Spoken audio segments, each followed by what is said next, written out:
తెలుగు రాష్ట్రాల్లో 450కి పైగా రోబోటిక్ సర్జరీలు సక్సెస్ఫుల్ గా చేసిన ఘనత మణిపాల్ హాస్పిటల్దే.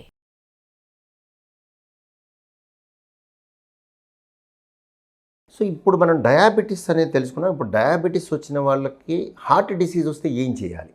సో హార్ట్కి ఏ ప్రాబ్లం వస్తుందో ఇందాక డిస్కస్ చేసాం. ఇప్పుడు హార్ట్ డిసీజ్ వచ్చి ఆల్రెడీ ఉన్నవాళ్ళు, ఈ డయాబెటిస్ ఉన్నవాళ్ళు, మధుమేహం ఉన్నవాళ్ళు ఏ విధంగా ప్రవర్తించాలి, ఏ విధంగా ఏ జాగ్రత్తలు తీసుకోవాలి, ఏం చేయగలరు? సో ఇది చూద్దాం. సో డయాబెటిస్ ఉన్న వాళ్ళల్లో నేను చెప్పినట్టుగా ఎండోథీలియల్ డ్యామేజ్ అనేది రక్తనాళాల్లో గోడల్లోకి చెడు పదార్థాలు ఇమిడిపోవటం, గుండె కండ దెబ్బతిని వెడల్పోవటం, సో కార్డియోమైపతి, తర్వాత coronary artery disease, heart attacks ఇటువంటివి వచ్చే అవకాశాలు ఉంటాయి. సో ఇవి వచ్చిన వాళ్ళు త్వరగా గ్రహించి డాక్టర్ని సంప్రదించి మొట్టమొదట మధుమేహంని అదుపులో పెట్టుకోవడం చాలా ఇంపార్టెంట్. మధుమేహాన్ని అదుపులో పెట్టుకోవడం ఎలా? షుగర్కి సంబంధించిన వస్తువుల్ని పక్కకు పెట్టేయటం. అంటే షుగర్ అవ్వచ్చు, బెల్లం అవ్వచ్చు, తేనె అవ్వచ్చు, స్వీట్స్ అవ్వచ్చు, స్వీట్గా ఉండే ఫ్రూట్స్ సీతాఫలం, మామిడి పండు, ద్రాక్ష, సపోటా ఉంటాయి, జ్యూసెస్ ఇట్లాంటివన్నీ అవాయిడ్ చేయాలి. డైరెక్ట్ షుగర్స్ డైరెక్ట్గా బాడీలోకి వెళ్ళేవన్నీ కట్ చేయాలి. సో ఆ విధంగా షుగర్ కట్ చేస్తారు. నెక్స్ట్ కార్బోహైడ్రేట్స్ని తగ్గించాలి. అంటే రైస్ అవ్వచ్చు, జొన్నలు అవ్వచ్చు, మీరు చపాతీ అవ్వచ్చు, ఏదైనా వాటిని మితిమీరి తినకుండా తగ్గించి తినాలి. మరి ఏ విధంగా కడుపుని నింపాలి? కూరగాయలతో, వెజిటేబుల్స్తో, తర్వాత మీరు సలాడ్స్తో కడుపుని బాగా నింపుకోవాలి. ప్రోటీన్ పప్పులు కూడా బాగా తినచ్చు. సో ఈ విధంగా డయాబెటీస్లో మీరు జాగ్రత్తని పాటించాలి తిండి విషయంలో. సో ఇలా చేసినట్టయితే డయాబెటీస్ అదుపులోకి వచ్చుద్ది.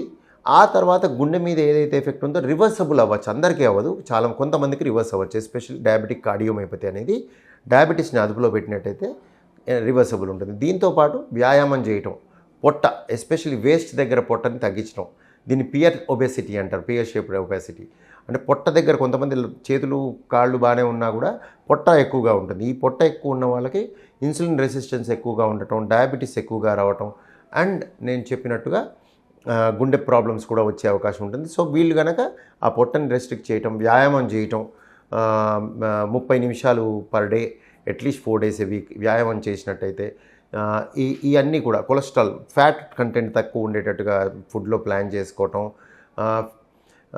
Good amount of dry fruits తినటం, షుగర్ లేనివి. సో ఈ విధంగా ప్లాన్ చేసుకున్నట్టయితే ఆయిల్ తగ్గించి తినటం, ఇవన్నీ కూడా డయాబెటీస్ని అదుపులో పెట్టడమే కాకుండా గుండె మీద ఒత్తిడిని తగ్గిస్తాయి. దీంతో పాటుగా గుండెకి కావాల్సినవి ఏ విధంగా చేయాలి అంటే డాక్టర్ని సంప్రదించాలి. నేను చెప్పినట్టు ఈ జీవనశైలిలో మార్పులు చేసుకోవాలి. డాక్టర్ చెప్పిన విధంగా మందులు వాడాలి. మందుల్లో యూజువల్గా రీసెర్చ్ ప్రకారం స్టాటిన్స్ అంటాం, కొలెస్ట్రాల్ సంబంధించిన ట్యాబ్లెట్స్ 40 ఏళ్ళు దాటిన ప్రతి వ్యక్తికి మేము పెడతాం. ఒకటి తప్పుగా చాలామంది యాస్పిరిన్ వేసేసుకుంటూ ఉంటారు. జబ్బు లేకుండా యాస్పిరిన్ అవసరం లేదు.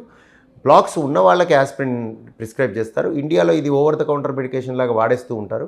వాస్తవానికి without a doctor prescription aspirin కానీ, క్లోపిడోగ్రెల్ కానీ, ఈ యాంటీప్లేట్లెట్ ఏజెంట్స్ అంటాం, రక్తం పల్సం చేసే మందులు సొంతంగా వాడకూడదండి.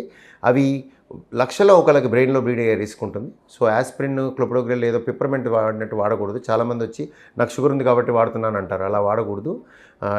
ప్రాపర్ డాక్టర్ కన్సల్టేషన్ ఉండాలి.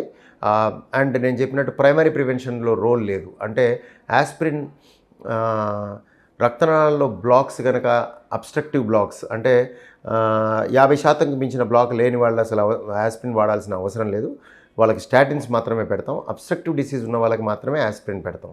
సో ప్రైమరీ ప్రివెన్షన్లో యాస్పిరిన్కి రోల్ లేదు. ప్రైమరీ ప్రివెన్షన్లో స్టాటిన్కి రోల్ ఉంది డయాబెటీస్ విషయంలో.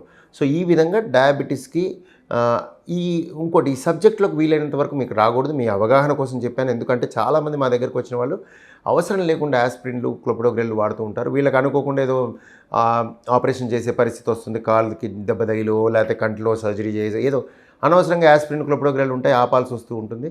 అండ్ ఎస్పెషల్లీ కొన్ని పేగులో సర్జరీస్, ఎమర్జెన్సీస్ అయినప్పుడు అసలు అది అన్నెసరీగా ఉన్నట్టు అడ్డుగా ఉన్నట్టుగా ఉంటాయి. కొన్ని వాటి వల్లనే పేగులో బొక్కలు పట్టడం కూడా జరుగుతుంది, రంధ్రాలు పట్టడం జరుగుతుంది. సో ఈ విధంగా మీరు అన్నెసరీ మెడికేషన్ వాడటం కూడా కరెక్ట్ కాదు. సో సరైన ఇండికేషన్తో ముందుకు వెళ్ళాలి. సో డయాబెటీస్కి నేను చెప్పినట్టు జీవనశైలి మార్పులు, మందులు డాక్టర్ చెప్పిన విధంగా ఈ జాగ్రత్తలు పాటించినట్టయితే మీకు గుండె జబ్బు రివర్సబుల్ మంచిగా నార్మల్కి వచ్చే అవకాశం ఉంటుంది.